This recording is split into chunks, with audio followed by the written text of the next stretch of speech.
Hello there, everybody. Welcome on back to the Indiana Esports Network. I'm one of your hosts here, Simon Ami, joined by the ever gracious Soy Sauce. How you doing, Soy Sauce? I'm doing good. Good to be back here on IEN, and good to see that the playoffs are underway here. We've got plenty of SSBU action to get through, and it's going to be exciting to watch. Most definitely is. We have the following two teams that are going to be facing against each other. It is going to be Seeger Memorial versus Blackford High School. These two here that we're in the round 2 of these playoffs here for a best of 3 series. What are you thinking going into this? Well, I'm excited to see both these teams kind of play in their really first round of the playoffs, right? That initial kind of play-in round was that first round of playoffs. So for both of these teams, this is their first real taste of postseason action, and we get to see how they kind of planned and prepared. And when you look at where these teams kind of finished in the regular season, they were neck and neck with each other, right? 8 and 9, I believe, in the standings. So it should be a very close match, and I'm curious to see how it pans out.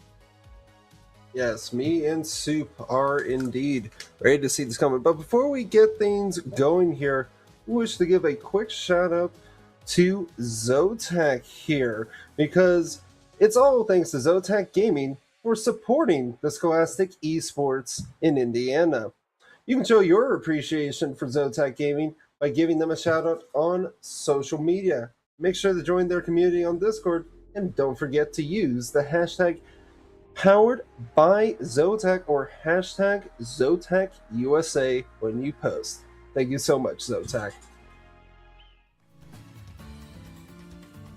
And it seems we are just about ready to get ourselves going there. You got to see a little bit of a hint of the ring there, a bit of excitement to get started into these playoffs here. What do you think we're going to be seeing as some opener selections here? Well, I think in terms of character selection, right, when it comes to these crew battle formats, you want to try and lead with a character that's pretty balanced overall. No major downsides or major exploits to their character. Some teams like to try and mix that up. They try and throw in some wild cards like a Little Mac off the start, or you can see the heavy combo characters is what we're seeing from both sides entering the ring to start this match off. Ooh, liking what I'm seeing here. We got a bit of Mithra Pyra, and we all know what this actually is. Waluigi in play. So we start off here for game number 1. We go to Town and City. We get Pyra Mithra versus Waluigi, like you said, and I feel like off the start here, these are two explosive characters, right? Pyra can take stocks very early, and when you're going up against a Luigi, that 0 to death combo off a grab is always something to look out for. It's a question of if they can land that grab or not, though, because that sword covers so much range, but here's their first combo. Don't get too much off the back of it. No, and I think actually a big bonus to the Mithra and Pyra is actually their ability to swap and their high mobility here that actually counters the combo setup that the Luigi would go for otherwise. It's tough as Plunger's going to actually knock them away. Should be able to drift back to the ledge there.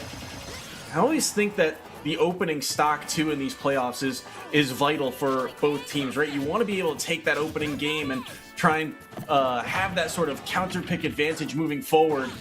So taking that first game is key, and also taking the first stock, right? Just gaining that first bit of momentum. Ooh. And it's gonna be Mensa taking it first. The neutral B, they fall into it, so that's stock number 1 off the board. That it is. I think the mistake you are seeing here right now, and it's a very early on mistake, so it could be adjusted, is that they are constantly going for these plungers. Now, you do see a bit of change up here, but the Mithra there, now the Pyra that they're on, has been doing a great job keeping their distance in each fight. The number of side Bs that just got used in that sequence was wild. The side Bs from Mithra to rack up damage, and they're acting as a recovery, and then using the projectile, but Mithra's a little bit lighter. They get caught by the dash attack, and that will be the end of Seeger's first stock there. So Back to a tied stock count, but nearly 100% differential. Can they find something more? No, instead it's an up air trade, and they actually fall off the falling platform there. Carried off the side, a stock gifted away here. Yeah, you hate to see it, but we're set up for the combo now. Wait a minute, this could be really big. Luigi really has to play for their life here if they can afford it. Unfortunately, not going to be the case there. We're down to 1 stock each, but the advantage here is in favor of Blackford. Good couple back airs there. Actually, I think the first kind of hitbox came out, and that's kind of windboxed them back to the stage. So odd positioning move there. Good parry. 91 to 72%. I tend to favor the Pyra kill power in these instances, but the splash hitbox won't land off that up B. Can they find a straight aerial? Neutral B doesn't land. Neither will forward smash. Again, going for these plungers, but percent continues to be chipped away at by these side Bs. They land on it with neutral air. Can they get back to the ground? They will. And they'll get poked forward. It's forward smash to come through, and Luigi comes out on top. Yeah, nice discombobulation effect there, taking out your opponent. Love to see it, but they did get them down all the way to 1 stock, so there's actually a big opportunity here to get an easy knockout against this Luigi to begin with. Yeah, only 1 stock on the board, right? So you're thinking to yourself here as Seeger, all right, we only need to deal with this Luigi for 1 stock. We can probably find a character or a player that feels confident in this matchup to try and take it. But on the other side here, this is where I think a character like Luigi becomes very valuable in crew battles. Because they survived and they hold on to that 1 stock, they now start this next match with 1 stock, but at 0%. And as we mentioned before, that 0 to death is very much on the table whenever Luigi is at those low percents. So we'll see if they're able to find that grab here, because everything now that this Luigi gets is just gravy on top. And against Byleth, it's not easy, but it's certainly doable. Yeah, Byleth's actually one of the... and I'm losing the name of the game there, but it's where Ike's from, and Lucina as well. But yeah, it's one I've not seen really utilized out of all of that game genre's characters. The Fire Emblem guys. Fire Emblem, there it is. I was blanking on it so too long for a since I've heard it. Yeah, but yeah, it's you usually see the other characters more popularly utilized. So really curious what uniqueness the Byleth will have here. Looks like it's utilizing a spear from the looks of it. Yeah, I mean, Byleth has sort of a range of weapons, but it's mostly that spear that's going to be the move. It kind of changes around depending on the input itself, right? I like that was a cheeky move there, right? They go for down throw and then try and find the kind of fire punch off of the follow through, right? Off of that down throw, but just don't quite get the right hitbox, so they only get the coin percent there. They're still able to find a forward smash though, so they're able to strike first, and that means that Blackford Varsity is going to be in the lead no matter the results of this sort of second game here. Yeah, most certainly here. I think the biggest thing you got to really pay attention to, Luigi is actually staying away from the edge where possible in this situation. Much different from the prior matchup that we were witnessing. Great edge guard attempt, but I think the Byleth's actually playing it very smart here. Now it's on them to try to take control of this. What can they find here? Edgeguard maybe the other way as forward air doesn't quite land. They'll be able to roll around, and that will be the end of it. A forward smash from far away will seal the deal and knock down Blackford's first player. That is wild. You really don't see those things coming too often like that. And, you know, got to give credit there for that mobility and how they adapted into each of those fights. It's really showing their perseverance.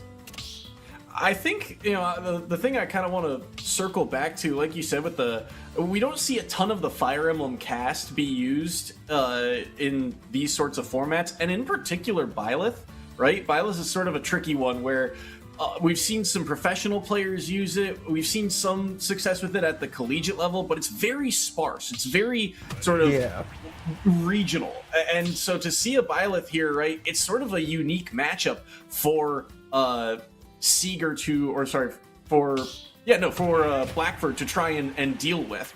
And for Luigi, right, a scrapper versus that kind of range, the fact that they were able to take a stock is good, but it means that for the rest of these kind of brawlers, like Mii Brawler that we'll see entering the ring here, you have to be very particular about when and where you are, because Byleth, with that range, with that distance, things like the forward smash, there's so many moves on Byleth that just cover a large distance and area.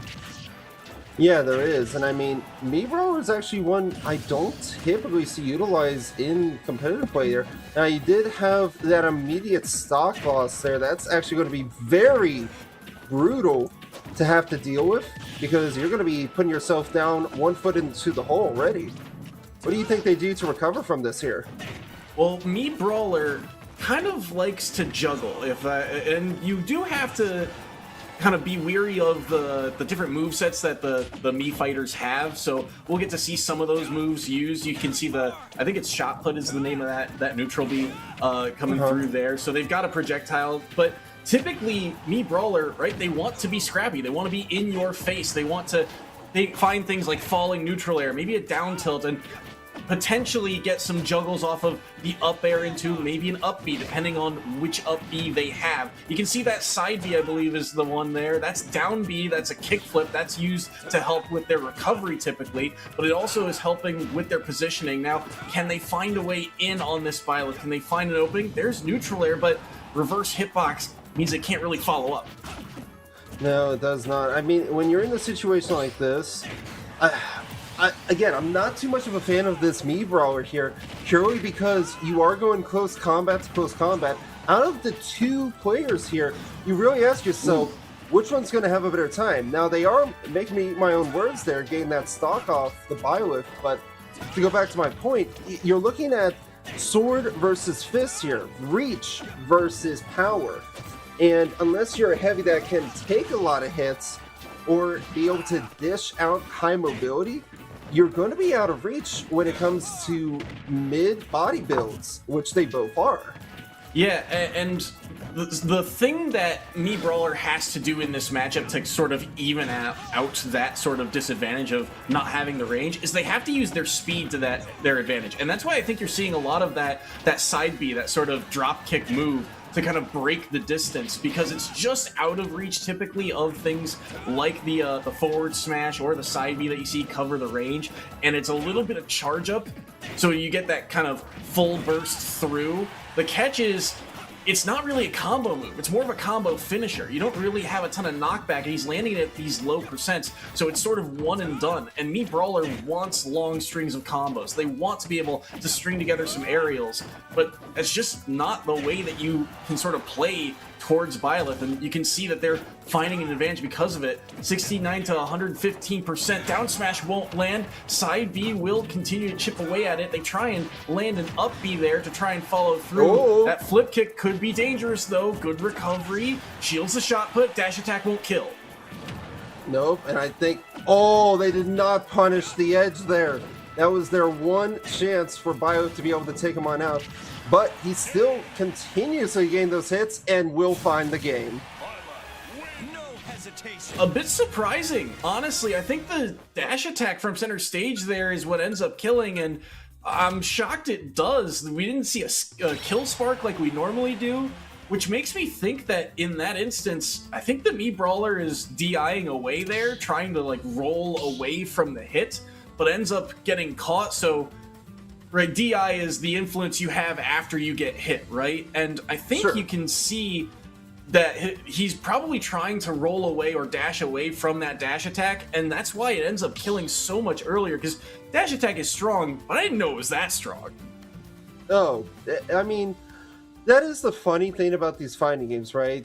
In most situations, you think, this is just a typical move. Hold your horses there, right? Because a lot of just, a simple move, a simple rollout can be very disastrous here, as we're about to get in with this next battle. The Joker's coming onto the field. maybe we'll have a couple of laughs.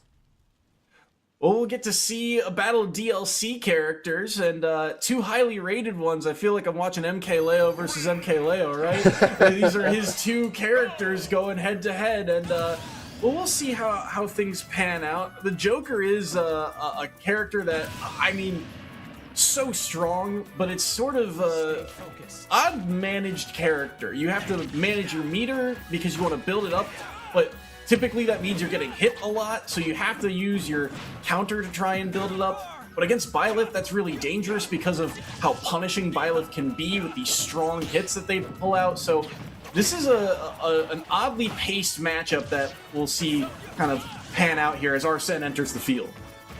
Certainly. But I think here's one thing you do have to make note of. There is also build-up, I believe, from parries. So what the Joker does is that they try to actually buy time for themselves where they get these big hits or combo prior to in order to buy them time for the build-up. As you see, Byleth actually reacted beautifully to that. I mean, textbook perfect there in reaction to the persona being activated to immediately eliminate it from Factor.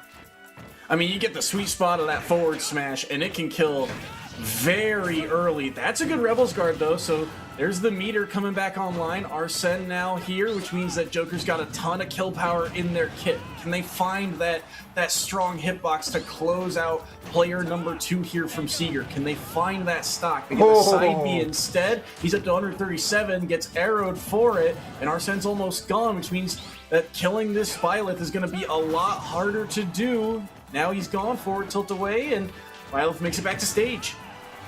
Yeah, the biggest thing that's hurting them is that Joker's flare. You're seeing it get sent out each time. I think that's the side B, no, or tilt? Side B is the projectile. Yes, I'm learning, chat.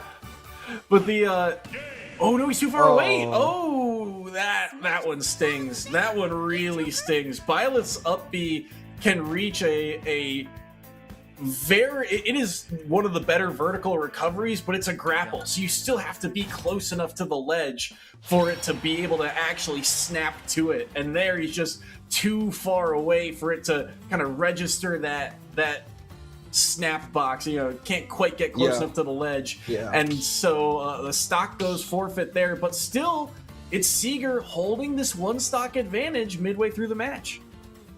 And I mean, I'm happy for them for that. They are really putting their mind to the work here. I would be really trying to pay attention to this next engagement now, because Byleth put in a lot of work these past couple of rounds here. Even got a stock off Joker. So given that you have 2 players remaining here to work with, you probably got to send in someone that can either handle high mobility here or play from a distance. And maybe we might see something like a Bayonetta? I mean, based off the profile picture, right, I wouldn't be shocked, too. I think Bayonetta does actually have a pretty decent time going up against Joker, just because Bayonetta tends to like the taller hitboxes because of the way their combos tend to string together, and Joker's pretty tall for a high school student, you know? yeah, all things considered. Well, I mean, in retrospect, I was about that tall, if not taller. Oh, Hero! Not where I thought it was going, but I think this is... So Hero's one of the kind of wild characters in the cast, right? With the menu, you get all the spells. But I'm curious, because I feel like there's 2 types of Hero players. There are those who go through the menu frequently and then think, oh, I can scrap to try and build back my meter, right? Because every hit you land, you gain MP back. And then there are those that use it conservatively and like search for exclusively the power-ups, like Psych Up or Accelerate, to then be able to fight a little bit faster. As, oh my goodness, critical hit off the forward smash leads to 58, and then a projectile makes it 90. 2 hits and this stock's almost gone. That was a beautiful reflector if you just saw it off the snooze. This hero actually is utilizing their hero menu very well. From what I've used to seeing with heroes, they usually panic and try to go through way too fast. He sees what he wants. He's also is paying attention to where their opponent is on the field. They have a great game sense in understanding their opponent's distance and strategy to be able to buy the time to make quick decisions within 1 to 2 selections of their original cursor. And that is going to be it. A Destructo hit. You can't see it. My jaw dropped. That never feels good to be hit by, but just to throw that projectile out there and have it land, and I'm not sure what percentage he died at, but it was low. It was a low percentage that it was below his stock 50. was just gone at. And that's the power of Hero, right? Is Hero's a character that your stock could just evaporate. I mean, even the first stock that this Hero player took off of Joker, right? It was 3 hits. It was critical hit forward smash. It was the, I believe, Kaboom caught them on ledge. And then the next thing they landed was a forward smash on stage. 3 hits and your stock's just gone. That's how strong this character can be. Do you want to know what the percentage is? Because I do have it here. You've got it. What was the percent? 38.1%. Oh boy. That stings. That really stings. And now, because of that, Seeger's got a full player advantage here in game number 1. This King K. Rool has got to put in work. Oh, that they do, and I like the King K. Rool here. Now, against this hero, this is probably the first time I'm looking at a hero, and I'm like, you got to be careful against this guy. This one really knows their stuff and trying to play for distance, but as soon as they got too close, now the hero's having a bit of secondary thoughts.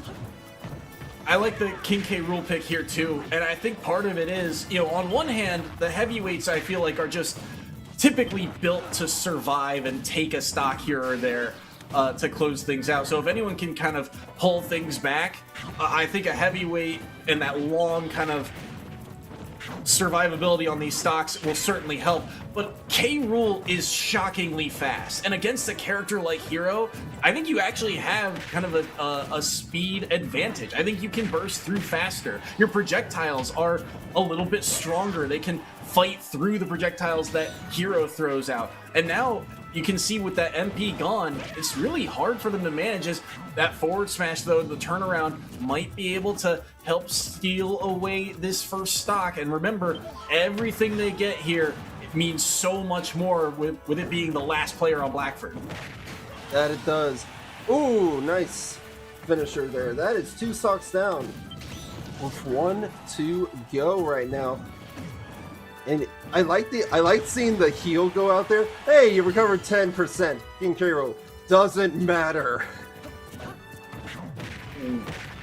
Good back air. Wow, that combos back air into forward tilt will land there. Another one. Good forward air as well. This stock is massive right now. This hero really wants to take the stock. They do not want to set up their anchor player in an even matchup after being up 3, and that's going to do it. The Kaboom comes through, so they'll have that stock advantage, but can they get anything more? Remember, it only took 3 hits last time for them to steal away that stock. Oh no! An air dodge too late on the menu for too long, and that will do it. We're down to our final 2 players in game 1. So something I want to point out here, because you're seeing Hero constantly having to deal with King K. Rool's blunderbuss and the shots that come out, they're actually playing this expertly well by throwing the crown in just behind the animation, so you don't see it until the smoke screen clears. Now it seems we do have a bit of an error here taking place. Hopefully it will get resolved. We may have to just do a quick rejoin to lobby here, so it shouldn't take too long. What do you think is going to be the final matchup here? Another heavy or a very quick kind of character to try to outmaneuver King K. Rool? I'd imagine it's on the faster side, just looking at what Seeger has sent out thus far. You've got Hero and Byleth are sort of these sorties that, they're typically more built for their kind of distance game, right? Of poking you out, right? Byleth and Hero have that sword that's just a little bit longer. Pyra and Mithra, right? You get that sort of trade-off, but you still are mostly about the speed of the character. So it wouldn't shock me to see another faster character come out here and try and counteract this heavyweight character, especially because if you get that full string, right? If you get for example, right, say something like a Pikachu, right? You get all those multi-hits, all those combos, right? And lightweight characters like that tend to have a field day against these bigger hitboxes. But they go the other way with it, and you get a clash of kings in the end of game number 1. Oh my goodness, I could not be happier. You know me, Soy Sauce. I'm a sucker for heavies. And out of all of them, my favorite is Bowser. This is going to be such a fun matchup. These two just hit like a truck. Now, the Bowser does have the stock advantage here, but if anyone can bring this back, King K. Rool has a really strong way to edge guard this Bowser. They've got to get this Bowser off stage, though. The neutral game is going to be tough. Bowser, a little bit faster, I think, in terms of neutral, can just get to their aerials a little bit easier. But so far, they're taking advantage of it. Neutral be off stage, though. This is tricky. No tech, and they're going to get underneath. That will be stock number 1 gone. Indeed. Now, if I'm Bowser here, right, in that instance where I had my grab, instead of slamming him back on the stage, I actually would have done a suicidal play there, where you go down together because you both still have a stock up, but then you're up by 1 stock still against the King K. Rool.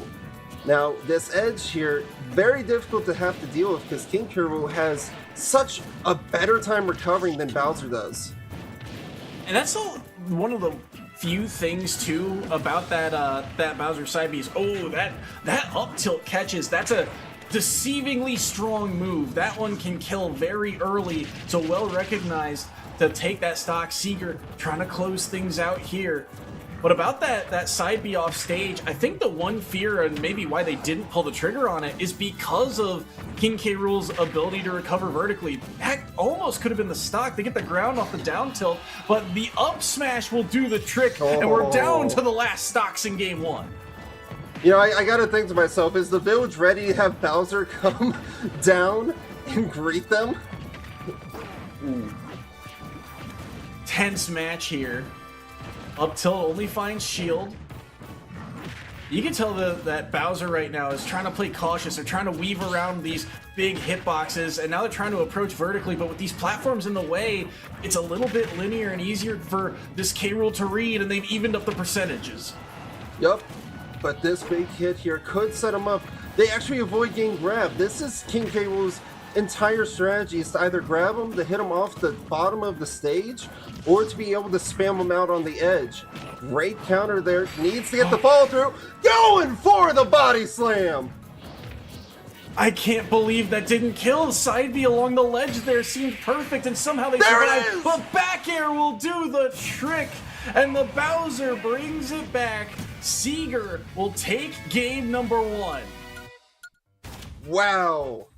What a fight back. I mean, Blackford definitely had it in the bag, I would almost say. Like, it was almost guaranteed, but bringing that around with the Byleth to start evening things up, and then the King K. Rool taking the fight back there just to end it all with Bowser. I loved the drop kick to cinematically end that first set. That was such a fun series, so close between these two, and this is kind of more or less what we expected, right? The 8 and 9 seed, they were neck and neck, and even though there was a slight advantage for Seeger, right, going in, I think their largest lead was only the 3 stocks that they had off of the whack from Hero. So the fact that that's as close as it got, and it still came down to the wire, that was the largest lead we saw, shows how tightly contested these teams are. Indeed it does. You know what, but let's take it on over to replays here. We got a couple of minutes to look at, and it's a nice way to recap what we just said by visually providing it back to the viewers here. Off of that immediate first stock that you saw there against Luigi, started to set things up like, oh, this could have been very one-sided, but it kept a very tight fight between both of them. Yeah, and the Pyramithra there with that side B, it really stung because that, I think, really allowed Blackford to gain some momentum. Sure, it came down to the final stocks here, but towards the end, right, they're able to clean it up with this forward smash, get the correct punish, and it felt like, all right, now our Luigi has an opportunity to get even more off the board. Yeah, it definitely is. And I mean, when you look at this, I like the respect both sides are showing there, especially in that second one between the two of them, where they know they have to play it careful against their distance. But even despite that, Byleth doing huge amounts of works there to get a full clean off the stocks. And even then, they got a stock off the Joker to work with. So I think they did a phenomenal job there.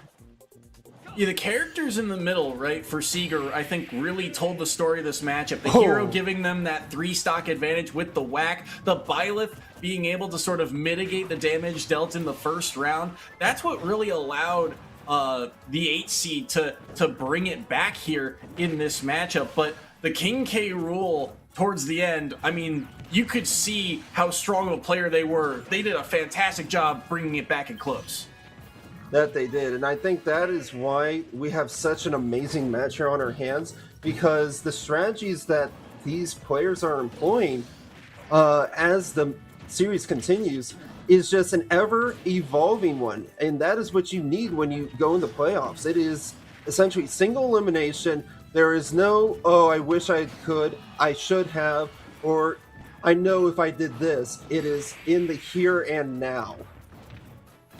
Man, I can't believe that side B did not kill off the side there. They're able to close it up with this back air, the roll around, protecting there, holding on to the shield with the forward tilt, and then the back air to come through and clean it up. But what a way to close it out. And you said it, right? The heavyweights, there's just something different about them in this game. They are just so satisfying to see come out with a W. And against each other, too, to close things out, it gets very tense because those types of characters, they are just so back and forth. It becomes a pendulum very quickly.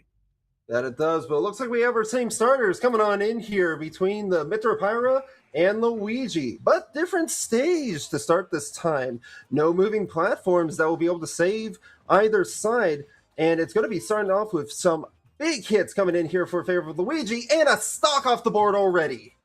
Yeah, big opening stock there, right? Because remember, that's what helped this Luigi kind of gain advantage in game number 1. They get a low percent grab too. We saw them get a ton of damage off it before, but the up B is just a fraction of a second too late. They don't get the finisher. That could have likely been the stock too.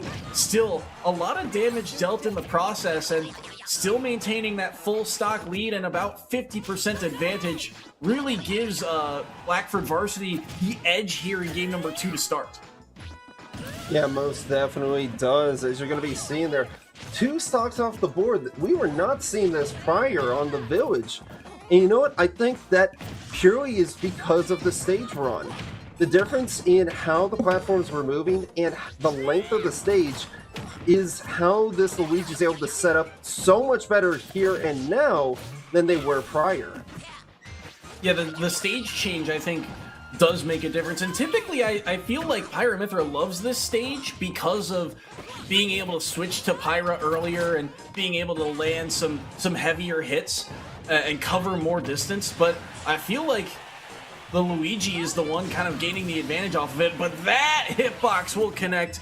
Up B catches him, slash big hitbox will also catch, and that will be the end of stock number 1. They continue to work with these neutral Bs, and it will be punished this time around. The same way they end game number 1, they'll take it with game number 2 here with a forward smash. You know, it's one thing to not only get those stocks off, but it's another that you, despite only losing 1, you finish them the exact same way they were finished the time before. That really shows that they have figured out their kind of animation strategy. Now, it may sound strange. What's an animation strategy in this case, as I'm describing it? It's the cooldown, it's the ability usage, because it has to complete its execution unless it's interrupted. And now Hero is going to be coming in this time around, earlier on. Yeah, a bit of a mix-up. I actually like the play here. I think the Byleth did well to close this stock out, but here you got to take 2. And with how explosive Hero was in the previous game, why not give him a shot here? You still have that sort of range advantage in not only in terms of projectiles, but also just in terms of the scrapping, right? Sword versus fist. Hero's got the range advantage there. So I like the idea, but here comes the grab. Have to wonder, will this be it? Woo! Yes, it will! The 0 to death comes through, and Luigi is on the board with their first of the series. I'm never going to get used to seeing that. But I feel like it's such a cheap combo to see executed, and yet it takes so much focus to be able to get it done for those that are trying to utilize it. You always got to be careful of it, and it has some difficult parts to it to be able to pull off. You have to really be able to read some DI towards the end of it too, and the fact that they're able to get it there is just such a vital weapon to the character's success too, because I feel like once that 0% combo is off the table, once you trend into like the mid-high percent, say 70 and up, Luigi doesn't have a lot of easy kill options anymore. That's why they have to find ways to land things like that forward smash, or maybe a dash attack on the ledge at a higher percent. So the fact that they're able to find that is massive, and now they're looking for more as this hero, they're getting smothered. They're already at 107, and they've got no meter to use any more menu. They've got to scrap with this Brawler.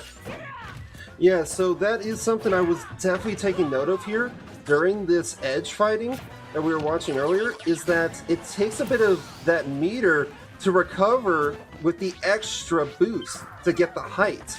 So unless it's an actual use, heavy going to be coming on out there, but not finding enough to hit. Yeah, Snooze was a good option there from the menu. Unfortunately, he doesn't get the crit, so he won't take a ton of extra damage off the back of it. But Kaboom will end up sealing the stock away. Strong projectile there does the trick, so 1 stock apiece for each player, but there's the grab, gets 36 off of it, and that's smart, right? They don't get the full combo, they don't get the full 0 to death, so they immediately back away, throwing out an aerial just in case they try and pull off a quick reversal. Yeah, what I was trying to go back to saying earlier was that that is the one thing I truly did not consider with Hero, is that on a meter character where part of your recovery involves being able to use that meter to get back to stage. Once you're out, you're out. And Luigi, once again, finding it with a quick and swift jab to the sternum. Yeah, another high recovery there. Like you said, managing that meter is key, and every special you use is going to use some of that meter. So be it the menu, the neutral B, the side B that we didn't really get to see this series, but the recovery is the big one, the up B, right? That charged vertical recovery uses some of the meter, and he had to use it frequently to get back to stage because this Luigi was just on top of them, forcing them to the outside. So well done by this Luigi right now. Not only do they take down player number 1, but they also take down the counter pick in player number 2, and now it's a 4 stock advantage headed into the 3rd member of Seeger Varsity.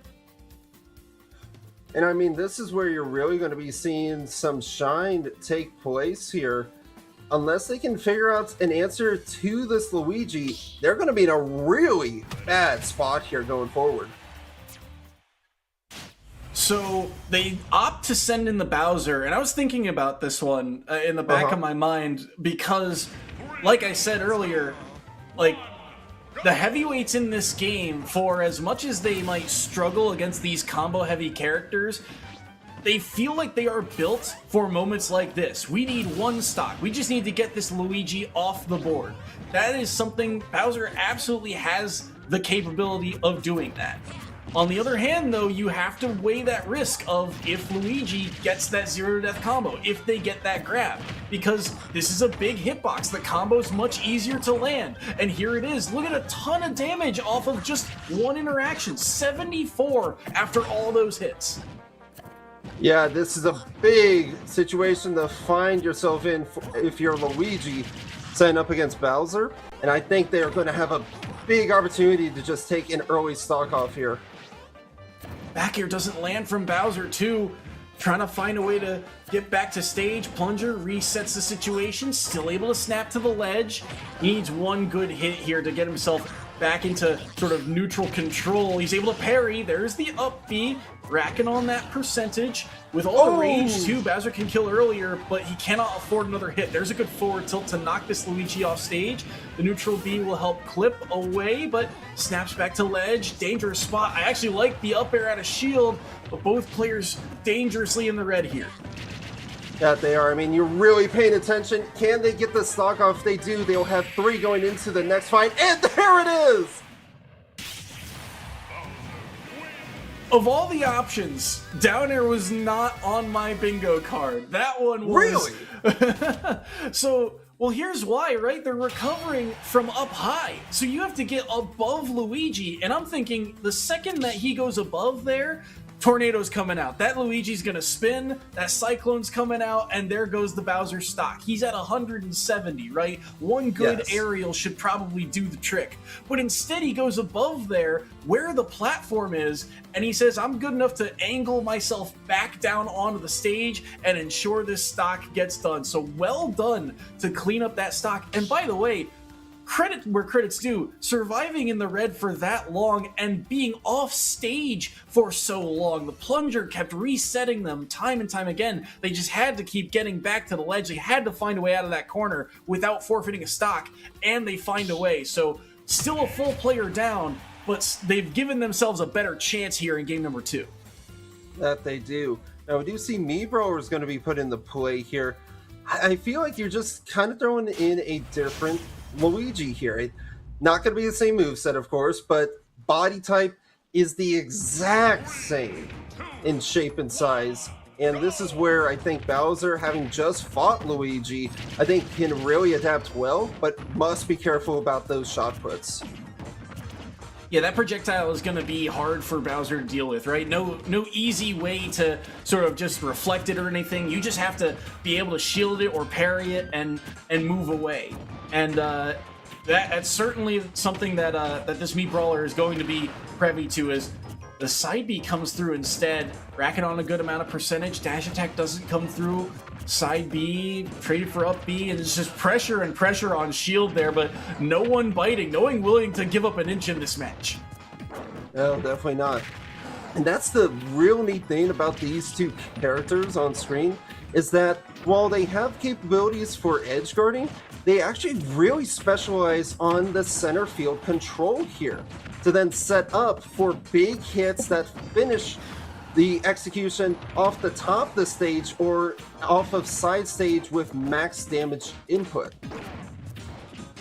You can tell, right, just by the way that they're playing, right? They both know how important it is, so they are hanging out as close as they can, but just staying out of the real threat range. But that will be the first catch, and that's going to be a forward air to clean up stock number 1 off the Mii Brawler. So now it's just a 2 stock advantage. They're already working on stock number 2 with 2 solid hits. They don't get that up tilt, but a forward tilt will land instead. Neutral B from Bowser 2 can do a ton of percentage if they're able to land it. It's really Bowser's only projectile. It's not very far, so it's a risky use, but he's still able to control the stage. And look, again, Bowser controlling center, he racked up 100% for doing it. Yup. Now, one thing I really like to see is how they use the shell smash instead of the body slam. That one right there, that is my favorite move from Rool, and that is the only time I've ever seen it utilized there. And what a way to call them out with it, right? Like, there are times where that move betrays you because the platform blocks you, and he's along the ledge there. So to go for it in that instance and risk potentially hitting the platform or going off stage with it, I know you can still snap to the ledge, but it's still a tricky spot, and it actually weaved him out of a potential hit from Mii Brawler, and he's able to punish and take a stock with it. So fantastic stuff to be able to take now a 2 stock advantage that way, but still trying to tie things back up. Can't do it there though. That one will get punished as Bowser drops his first stock, but he took 5 in the process. Yeah, and I mean, that's the other thing about the body slam down is you saw it right there. The recovery off of hitting the ground takes a second compared to the shell that slams. And there it is! but not quite yet. Needs to get one big hit here to really secure the deal. A B will help poke away at that percentage. Bowser's just hit so strong at 125. You gotta feel like the next big hit will do it. Down tilt, one of the few moves in the kit that won't kill, but the fire pushed him away. That hitbox clanked, and I actually think he got gusted off stage there, and the up B doesn't snap to ledge, and this Bowser has brought things back to just a one stock differential. That they have. They've really gone the yard here to not only overcome the adversity, but now actually take lead here, or close to it. Because now we're going to be going into our third player here from the side of Blackford. And I'm curious, are they going to send in the King K. Rool here? That's kind of where I was leaning towards, right? You saw how the King K. Rool was playing before. Felt like they were playing pretty close with the Bowser. And they started that first game off at a stock differential, right? They were down one when they first met in game number 1. So maybe now with a stock advantage, they can close things out. But instead we see a character swap here to the Cloud for game number 2. And I gotta be honest, this is another strong matchup for the Swordy. That's a big hitbox, and that sword covers a long distance. That it does. I get the feeling this is the Byleth player here, now on Cloud. And the big difference going into this here is that, yeah, there's meter to work with, but the meter is more for a finishing move, while the character in and of itself is an extremely strong pick. You get the speed advantage, you get combo ability, the sword still covers the range that you need. I mean, it is just a well-rounded character, but if there's one part that, well, it is going to fall flat, it's going to be that recovery sometimes. It's not all that far if you don't have meter. There, he just waits too long to pull the trigger on it. Maybe thought he'd snap to ledge and didn't need to jump, but ends up pulling it too late, and he gets pineappled into the stage. So one stock already gone, which means we're in a tie game now, but this Cloud is trying to regain the lead quickly for Blackford, and they're able to do so. The forward smash comes through. That it does, but mind you, they didn't use limit off of that. Oh, but there goes the limit meter. They could have gone in for a really big hit there off the start of the respawn here to help set themselves up for another stock take. Good side B there, and yeah, I like the idea too, right? To try and just sort of use the fully charged meter as a lingering threat, and then try and get the extra credit after getting that stock, because I think you do get a little bit of like a speed buff from just having it fully charged. But there, the suplex will come in, right? Grabs him with the side B, and he'll be able to take that stock back. So back to a tied game here.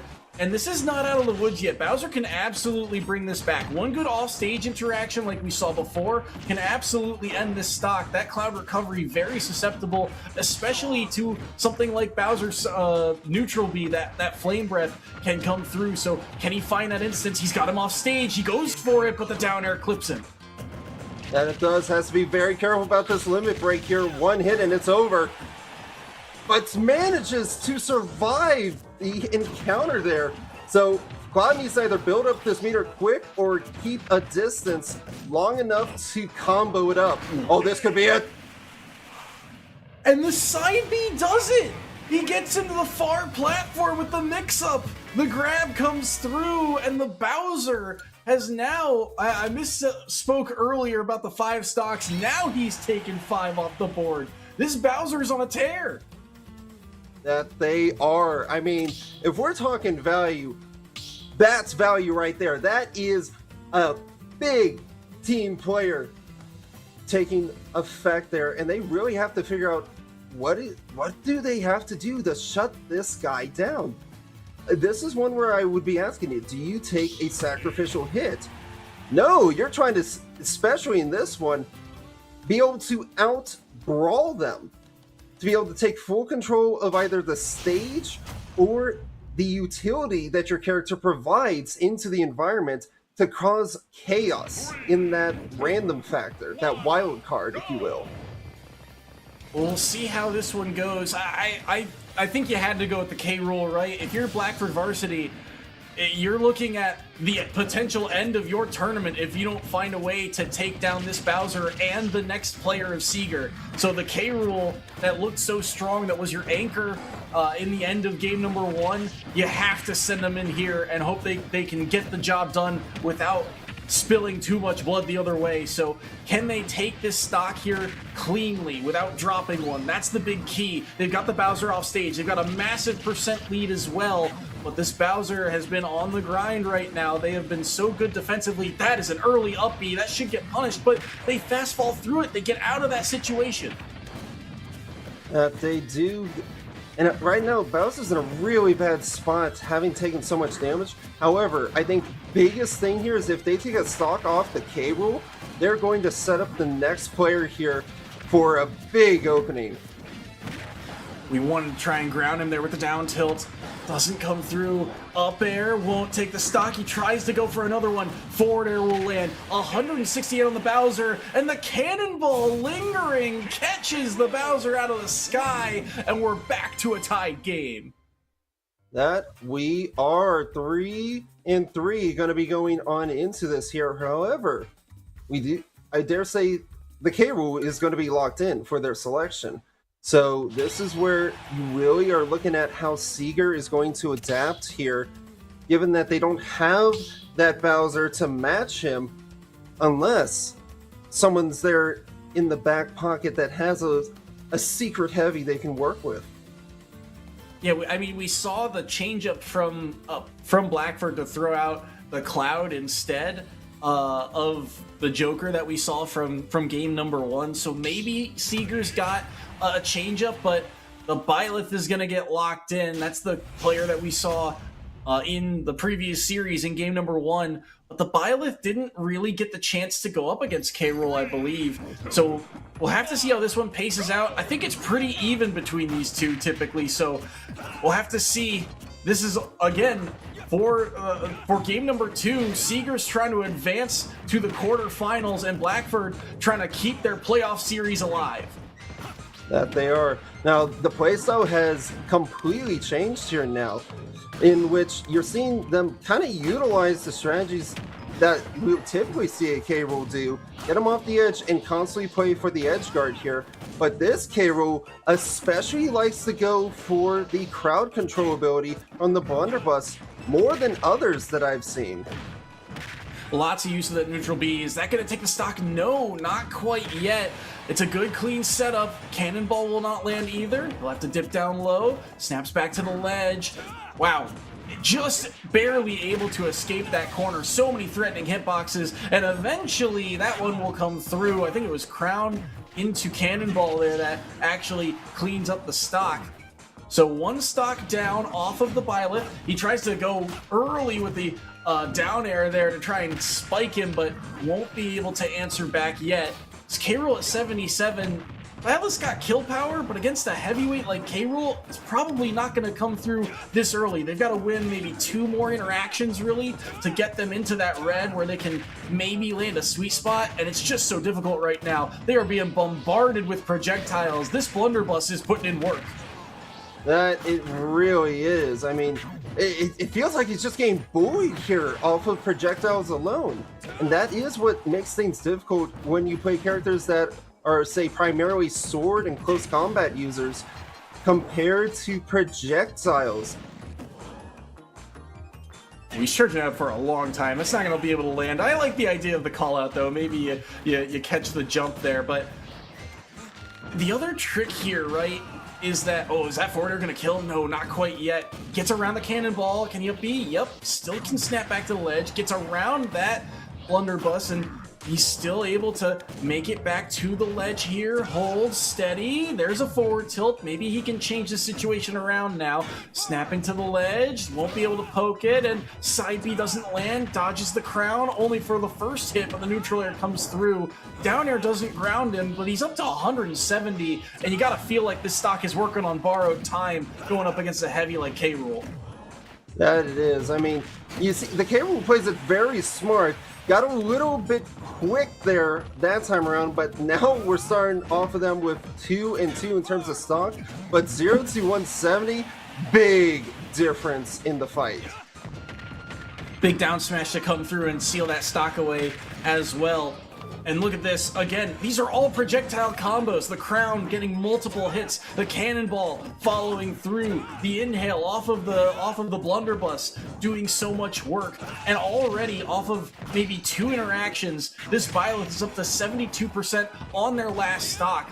This King K. Rool trying to give Blackford Varsity another chance at life here in the postseason. They don't find the back air. Up smash comes through. Up B, can't follow up off the combo. Nearly 100% both ways. Forward smash won't land. They don't have access to the crown. They'll pick it up here. It's a good projectile, but the forward smash, again, doesn't find the mark here. And it feels like Byleth, they're looking for these sweet spots, but just can't quite get the spacing right. They'll get the up smash, though, and tie us up at final stocks. That they are, but this is where you have to really be careful here. We're again 0 to over 100, and there's a lot of combo and interactions, like you said, that need to take place here to put them in a fighting chance against this K. Rool. They need something big. They need some sort of combo starter or something like maybe neutral air, but it's just so difficult and they run out of time. The hourglass ticks away and the dash attack will come through. Blackford Varsity take game 2. Yeah, I mean, we are going all the way here. I mean, it's a great thing to see. These teams are very, very close to one another when it comes to their skill sets. I think it really broke down to when the players got put in. It's like a relay race, right? As you hand off the baton to one another, you start to focus on where are you placing each runner, or in this case, each fighter into the sequence of the series. And in this case, I think the Byleth, it was a nice idea to try to put in your anchor towards the end there a little earlier on. It did a lot of work. Unfortunately, they didn't make the change to do that, and they actually were able to slowly chip away at that wall that was the Bowser and then send in their fighter to finish it all. Yeah, I think between the two teams for the sort of overall composition and where players are trying to end up, it feels like right now the big threats for Blackfield Varsity, if the K. Rool is locked in as that anchor, which we've seen now for 2 games in a row, then the big threat you have to worry about is this Luigi, which they've typically sent in off the start. And when you look at Seeger's lineup, there's not a lot of easy answers to the Luigi. The Pyromithra seems like a good idea on paper, but it's come at a cost, right? The side Bs off stage have been costly. The Luigi is starting to land some edge guards on them, so it feels like they've got a good read on that matchup. But then all of a sudden, they eliminated the hero very quickly, and that felt like it would have been beneficial. And that kind of forced Seeger's hand of, all right, let's send in the Bowser early. And if the Bowser is the anchor of Seeger, you want to save that one as a later pick. You almost want to make it a counter pick, and it's just not that easy of a decision for the side of Seeger Memorial. Yeah, most definitely not. I honestly think if we're going to be trying to change things up, we see the Byleth going first. Genuinely, it had its picks there against the Luigi and even Mii Fighter when it was put into play, but that's where you got to say this Mithra Pyra might be a better matchup against, say, King K. Rool in comparison. Maybe even Hero in that sense, because Hero did not handle themselves well when the pressure was on them and they were in their face. And given that you have 2 different styles, one that goes in with large swift combos versus high damage and slow hits, it will mess with their strategy. So we get to see game number 3. Here we go, and it's already a big character change. Kirby enters the ring against Luigi, and I actually really like this matchup, I think. Kirby, a small hitbox. Yes, they will fall prey to stocks very early. You don't need a ton of damage. The 0 to death is still a threat, but it's a much smaller hitbox for Luigi to try and interact with, and Kirby can scrap. All the multi-hits, all their combos, Kirby's got a ton of ways that they can rack up damage onto this Luigi quickly, and Rage can sort of throw off some of Luigi's combos, so I think this is a great mesh-up by Seeger Varsity here in game number 3. Yeah, most definitely. I mean, look at the difference here already between these two characters. They are much closer in their damage matched to one another, and the recovery game here is actually very important because they both actually can manage that a lot better. So this is going to be very much focused on final hits off of grabs or follow-throughs, and that's where you see Luigi, that again, that power jab that goes in is just such a quick movement that it catches a lot of people by surprise. And sometimes that move along the ledge at the higher percents can kill as well, so I like the idea, but he gets punished by the forward smash and ends up dropping stock number 1 here. So now you gotta figure out how you can get in and get a kill on this Luigi. Don't want to use that move too frequently, and they're able to get the follow through there off the down air into up smash. Unconventional, but they're making it work, and they're able to take a stock because of it. Now they're finding a combo off the back of it. Forward air lands partially. Look at all the swinging hitboxes of Kirby, right? And this is what I was talking about, the speed of this character. So many aerials can come out so quickly that they can almost contest Luigi and play around this sort of odd height between crouching and staying up high, but that combo is still true. The down throw into the Cyclone will work in that range, and that will be the end of stock number 2 of this Kirby. Yeah, I mean, it was really a matter of time momentum. Luigi, rather than going for all these plungers, they want to go for the plunger combo, right? But they're actually focusing on getting the follow-through with the rapid succession from their hits, that it's pushing their opponent to the edge every single time for them to play for edge guard consistently. Well, he tries to take that early stock again, but just isn't able to get the right hitbox. Just too far out was the Kirby, so only eats 1%, but up tilt, down air doesn't find the mark. There's the down B to come through and answer back there. A move he hadn't pulled out of his bag of tricks yet, so to answer back 1, but still 105 onto this Kirby. They need something to try and give themselves a better chance here in game number 3, and instead it will be the shoes of Luigi, but it's not going to take the stock quite yet. Backer doesn't quite kill. Maybe he finds one here from center stage, but the Kirby survives. He's used a lot of his jumps to get back, and the poke will clean things up. 3 for 3 on forward smashes, and Seeger maintain the lead. That they do. You know, what is it about Mario characters and drop kicking their opponents every single time? It is the funniest thing for me to see. I'm like, oh, these characters, they're so cartoony, they're so floaty. Just immediate drop kick, flies right off the stage. It's like watching, you know, the wrestler jump, right? Like they get up on the ropes to get the height, and you just see these guys go up there to get those stocks. There is something about it, and they're also strong too. And they're in those sequences, right? It felt like, okay, the Kirby is surviving time and time again, but never giving up on the play, right? Just being able to continually find the advantage, even after the situation resets, even after the momentum feels like it got zapped a little bit, because another chance at a stock, right? And maybe this Kirby finds down air to up smash. Maybe they find that kind of lingering dash attack hitbox and things go the other way. But they stayed calm, they stayed poised, they stayed focused, and they were able to land the back air and give their team the 1 stock lead. Indeed they were. So real curious what the next character is going to be going into play here. I'm really hoping it's not the Bowser. If coming in from the side of Seeger here, I think it would be really early to use that just for 1 stock. But I'm not sure who they actually want to send. And I mean, they're taking their time with this, so they're definitely discussing, trying to come up with a strategy and pretty much game of attack here to go into this. It is an interesting maybe not predicament, but you know, they are at a disadvantage. And again, this is for their playoff lives, right? This is game 3. The winner advances, the loser season's done. So they've got to find a way to come up with a W in this series, in this set, and they decide the Pyramithra is the way to go.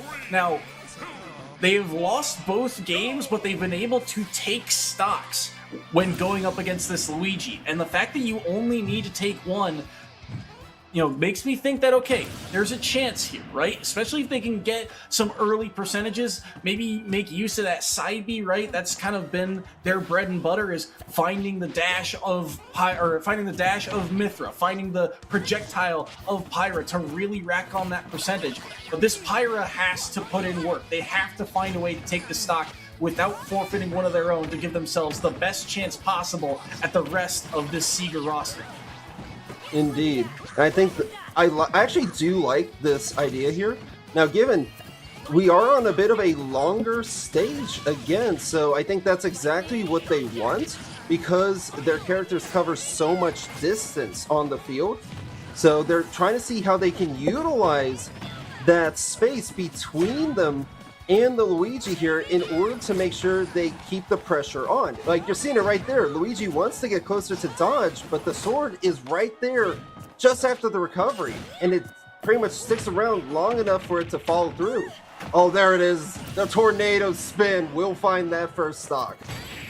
And they're going to answer back. Their own dash attack will clean things up. So one stock apiece there means that Blackford will maintain the lead, and the damage has been dealt there to Seeger, though. I like what you said, right? It felt like, okay, with the extra space that PS2 provides, they're able to play the game at their own pace, right? They're able to throw out the projectiles a bit more. They're able to burst through and get damage.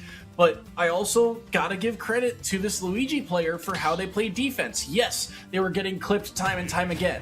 They were getting these small hits, right? One stock here, one hit there.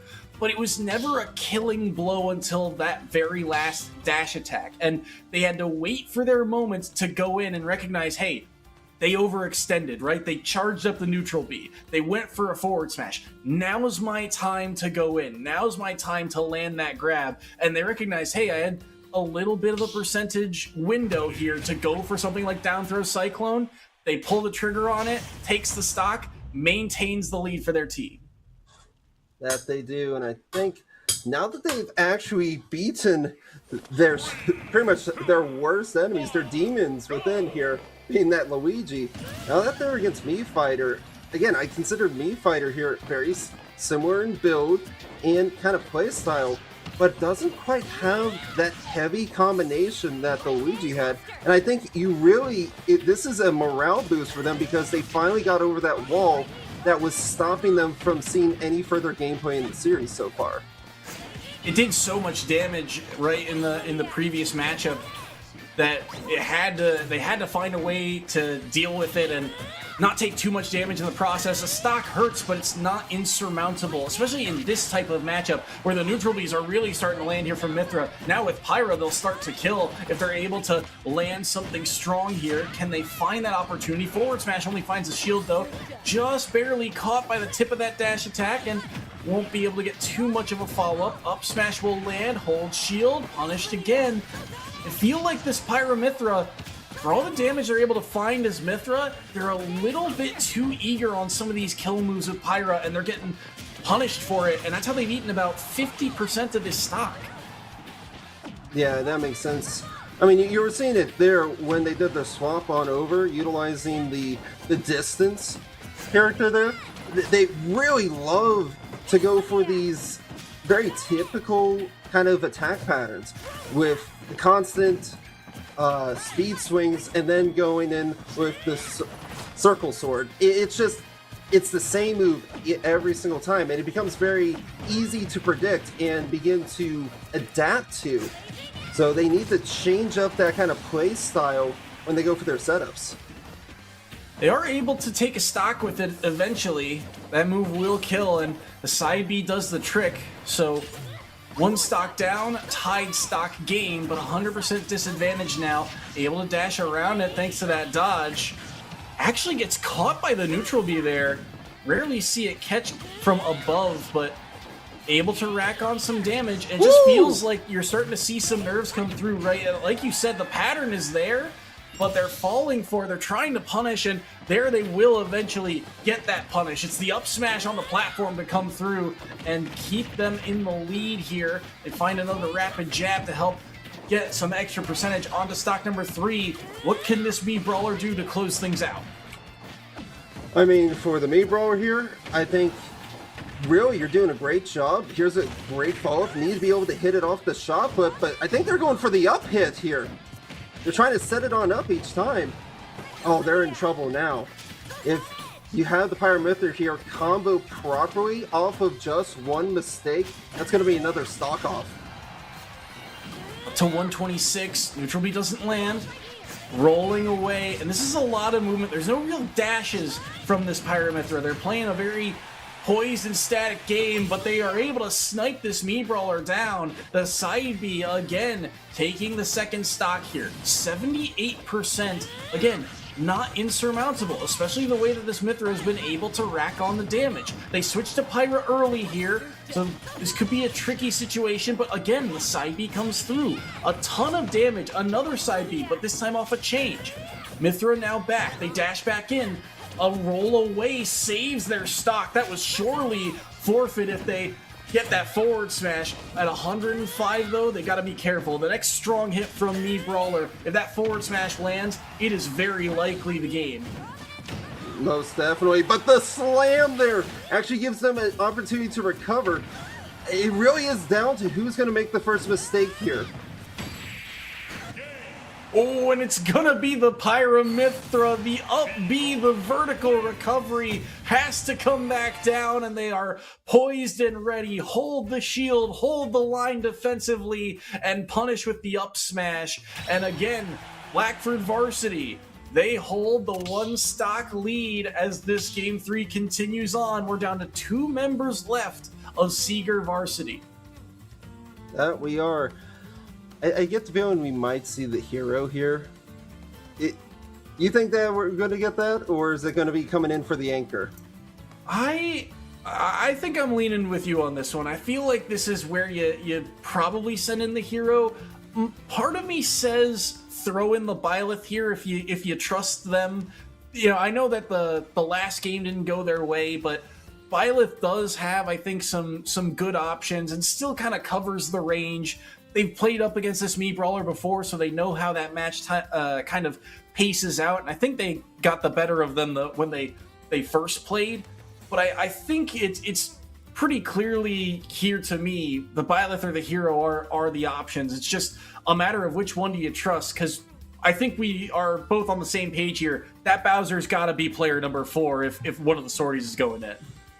Yeah, it just has to be. He's a big player, lots of star power to work with, but he also, I think, has shown the best on reacting to different characters that get put into play and adapting the playstyle to either go for more grabs, go for more distance, go for just more general hit combos every single time. I mean, some of the best things I've seen out of it has been how they utilize some of their attacks to dodge incoming projectiles in response to those that actually would put them at a disadvantage. Yeah, I think. Yeah, we've seen that from the Bowser a couple times too, right? I don't know. You can see they're putting a lot of thought into this, right? And this is how close it is, right? It's 2 teams, 8 and 9 seeds. They've been close all year long. Who do you trust when your back is against the wall? And it looks like they're staying with the Byleth here going into this 3rd game. They trust this player. They let him be anchor last round. They're going to trust them to try and get the job done here and even up this game against Blackford. 1 stock separates them, trying not to drop another one. Again, not the end of the world if they drop a stock themselves first. But they want their best chance. They want the best possibility. And that means they've got to get through this stock cleanly. That they do here. And this is where the Byleth is really going to thrive currently dealing a bit with those grabs there, but that's just because they've had to allow that to come in after their attack just swifts the air there. And it's really going to be trying to focus on getting a first hit here to start it on up to begin an edge guard. For the Mii Brawler, right, you're working with one stock. You're just kind of looking for any opening that you can get. Because again, weaving through these kind of larger hitboxes that the Byleth has is going to be tricky, but if you do, you can get so much off the back of it. So can they find that opening? They've got the percent lead here. Things trending towards the red now. Can they find a follow through? The up smash has been the way to go for them to take stock, so they've got to get up and close. There they try to pull the trigger on it, but facing the wrong direction. They'll eat a side B instead here, and now they've lost that percentage lead, 83 to 93. Neutral air dragged down into a forward smash though. The reaction was too clean, and that will be a stock drop for Seeger. It will.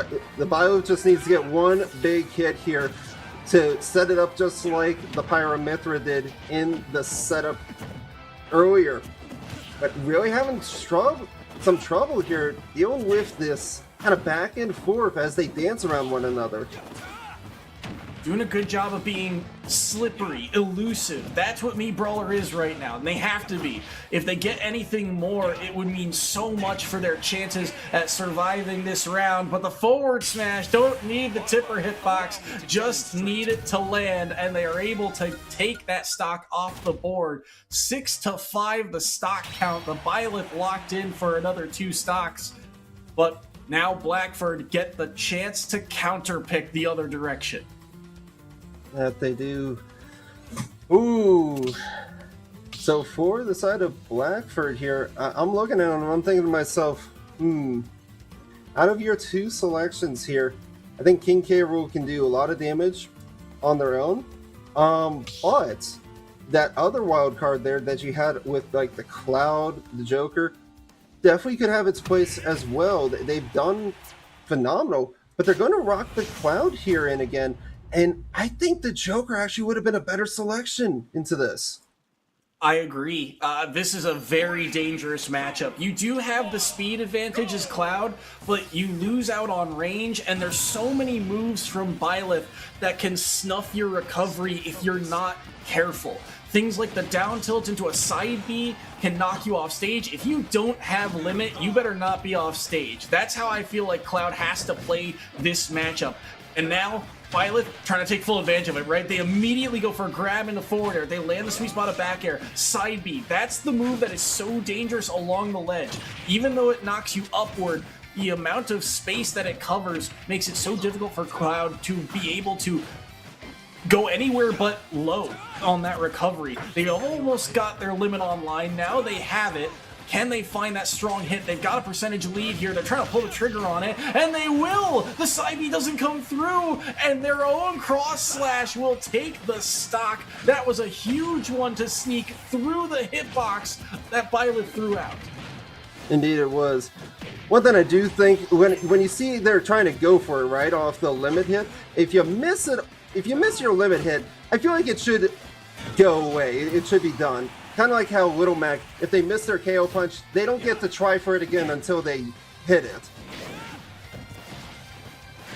Right, and they're able to sneak it through underneath, and it is one of those things, right, where you gotta be careful. It will go away eventually, but it's such a long period of time that you can hold that meter for.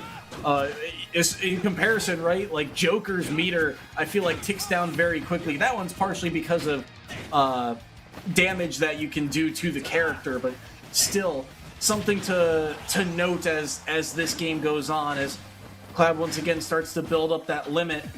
And now you got to worry here for the Byleth. They're up to 84%. They've got to find a way to take the stock quickly. They try and read a roll with a forward smash. They've got to get a good combo here or something. Get this Cloud up to a kill percentage so you can knock them off stage. 61, down smash lands, doesn't kill quite yet. Up B won't land either. They'll be able to recover back to stage, and they'll punish that cross slash. Jumped around it, got sweet spot back air, and now it's back to a tied stock game.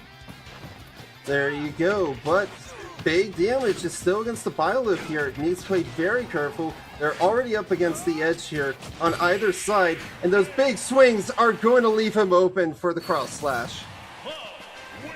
Forward smash comes through, the Cloud clutches up, and Blackford Varsity have the lead and have sent Seeger to their last player in the playoffs. And again, potential upset in terms of bracket seeding, the 8 versus the 9. The 9 has the lead by only a stock, but I think, again, I feel like it's gotta be the Bowser sent in at this part of the game. He's been their key player throughout this series, and I feel like he's got to be the guy if Seeger's gonna bring this back. In the words of a very powerful, very respected monarch, ladies and gentlemen, it's showtime. So here we go. Bowser versus Cloud, just one stock of this Cloud to tie things up. Can he take it cleanly, or will there be an advantage headed into what could be the final match here? This Bowser has got to put in work. He needs 4 stocks, starting with this one of Cloud. They crouch, they shield, we are underway.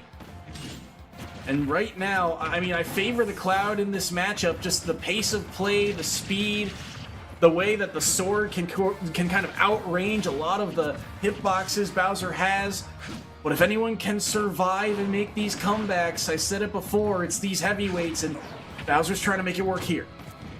That he is. I mean, and this is... I hype up the Bowser a lot. Yes, it's a little bit of favoritism there, but it's for actually a big reason. A lot of Bowsers go for really heavy hits. This Bowser actually goes for light hits to set up into a combo each time. He actually is a very smart player, as you can see right there. Set up and slam down. Cleanly executed. Yes, they ate a little bit of percentage. Yes, they had to trade some hits here and there, but they were never in that big of a threatening situation. Every hit that Cloud got was one and done, and instead, like you said, the smart players, they position themselves perfectly. So there were many times in that small matchup, hanging out underneath the platform, just threatening things like the down tilt. Then they jump up, go for forward air. But now, this is it. 3 stocks apiece. The 2 evil kings battling it out. Only one can survive. Only one can continue dancing into these postseason playoffs. Indeed. And we're going to begin right on into it here, as you're going to be seeing them just immediately duking it on out. The King K. Rool gained some early damage to start here, and just like we've seen them do before, they're trying to set them up to go play on the edge, while Bowser's trying to keep this fight towards the center for now, because they understand it's no good if they have to fight around the edge against a K. Rool, who has their entire kit that plays in favor of edge and recovery. They're forced to the edge now by all these projectiles. Low recovery here, hold, shield, has to hold on, but the jump gets called out. A smart play there. He'd been evading it high for so long, and there he calls it out with the up smash. So a big first strike to the King K. Rool, and now they're looking to build on it. Indeed they are. It's just, as a player, it is very annoying to deal with the blunderbuss recovery there. That pretty much is just one of the best grabs in the game, I would say.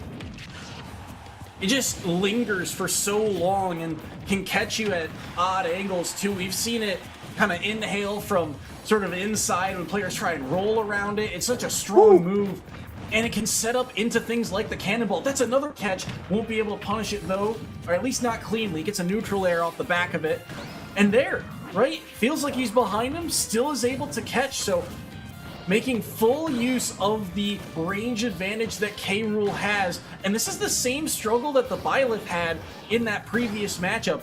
You cannot really approach this K. Rool from a good angle because they've got horizontal and vertical advantages. So approaching them from that diagonal is just not easy. And the blunderbuss, the cannonball, will come through and take stock number 2. This King K. Rool is working on a 3 stock, but he's at 144. This Bowser surely finds a good hit, but it spikes. It won't kill off the bottom there. No, it will not. And I think the biggest thing that we've seen here in terms of adaptation is this King K. Rool right now, because they are playing so much more patient than they have been in the prior sets. They will lose that stock there, but the pressure is still on Bowser to survive and take the fight back to the K. Rool. He's up to 132. Oh. He's got no time left. Hunted down by the King Crocodile. King K. Rool closes it out, and Blackford Varsity take the series. Great series that we have witnessed here tonight, as that is going to wrap it up there for the best of 3. I mean, what are your thoughts from that last set there? What do you think really set it up? Was it, like I mentioned, just the patience, or was it more? I think when you look at how Blackford played that last series, I think their adaptability really came through. I think part of what makes these crew battles so interesting is that when you get to the postseason, you have to have strong roster depth, right? These players have to step up in their own individual matchups. And it's hard sometimes. You get counterpicked in these kind of odd situations where you only have 1 stock here, you go in with 3 stocks, and you're thinking, all right, I can just kind of play cautious, maybe wait for them to make the mistakes. Well, every player, I think, when you look at Blackford, had their kind of moment. The Luigi had the big Series 2 matchup where they were able to get the 0 to death. The Mii Brawler in this battle, right, was able to maintain that advantage despite some tricky matchups to maneuver around. The King K. Rool coming up clutch in 2 different matchups, right? Not only closing out the first game, but here in game number 3 in a similar style. They were just on point with the trap game, the blunderbuss, the cannonball, the crown. Every projectile just seemed to find its mark. And when your anchor is heating up like that, it is just so hard to overcome. So well done to Blackford to close things out. Indeed, very much so. Well, that just about wraps it up for us here, but before we go, we have a few more shout-outs to give here. First and foremost, to LandFest. Believe it or not, this broadcast is part of LandFest's Scholastic Esports program, a program that supports this league and many others. Since launching, LandFest has delivered over 300 broadcasts to the Scholastic Leagues in Washington and Indiana. We provide these broadcasts free of charge to the league, schools, and teams that we cover, and your generous donations make this possible. Every $200 raised covers the operating costs for 1 regular season broadcast. If you do appreciate our work, be sure to scan that QR code on screen and donate today. And one other shout out here to give is over to the League OS portal. Hey, do you want to play esports in college? Well, now you can, because you can search for hundreds of collegiate esports programs on portal.leagueos.gg. Scholarships exist for players, shoutcasters, and more, so be sure to list all your talents. Verified college coaches are searching the League OS portal now to find you. For IHSEN students, be sure that you sign in and manage your prospect profile, where your stats will automatically update. And believe it or not, the portal is completely free. So don't miss your chance to get discovered. Visit portal.leagueos.gg and level up your future today. That's going to be it from us here. Any final words? Soy sauce. I mean, thank you again to production for having us on this stage, right? This has been a blast, and IEN, what a scene, right? This is such a fun league to be a part of, and I can't wait to see where things go from here. As well as I. Well, we'll be sure to see you all next time. So, until then, stay frosty.